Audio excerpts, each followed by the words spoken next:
Başladım sıfırdan, cibimde yok idi heç nə. Hamı deyirdi olmaz amma içim dedi keçmə. Geceler yatmadım, fikirler başımda fırtına. İndi bax geriye, o günler oldu başlangıç tarixinə. Dost bildiklerim getdi, qaldım tek yolumda. Amma güc tapdım hər dəfə öz ruhumda. Yıxıldım hər çox, amma qalxdım daha bərk. Çünki bilirəm zəiflik insan edir tərk. Hər addım dərs idi, hər səhv bir məktəb. Hər çətinlik dedi, dayanma get get. İndi baxıram güzgüyə, görürəm dəyişmişəm. O köhnə uşaq yoxdur, artıq möhkəmləşmişəm. Sən deyirsən çatmaram, mən deyirəm çatacam. Sən dayanırsan yarıda, mən sona çatacam. Bu həyat yarış deyil, amma qaçacam. Çünki məqsədim var, onu alacam. Dayanma, davam elə, yıxılsan qalx yenə. Həyat sənə çətinlik verəsən gül üzünə. Qorxma, irəli get, heç kimə baxma. Sən bir gün zirvədə olacaqsan, inan özünə.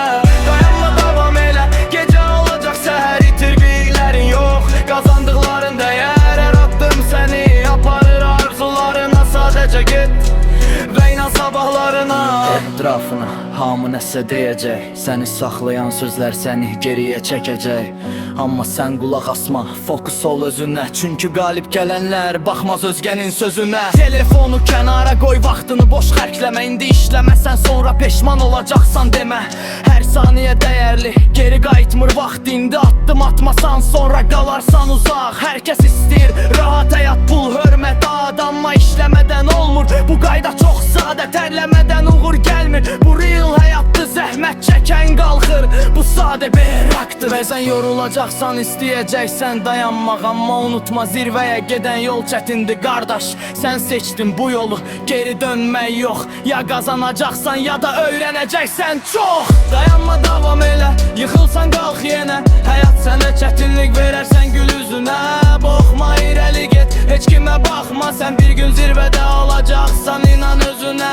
Dayanma, davam elə, gecə olacaq səhər. İtirdiklərin yox, qazandıqların dəyər. Hər addım səni aparır arzularına. Sadəcə get və inan sabahlarına. Benim hekayəm sadə, amma dərindir çox. Hər kəs başa düşməz, çünki görməyib o yol.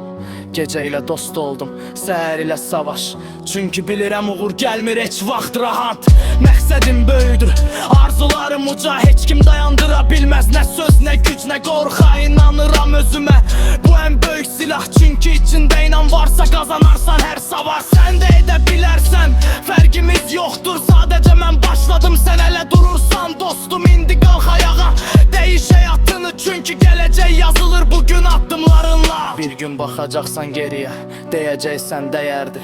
O çətin günlər səni bu yerə gətirdi. İndi seçsən, ya dayan ya da davam elə. Çünki qaliblər heç vaxt deməz bəsdir, yetər.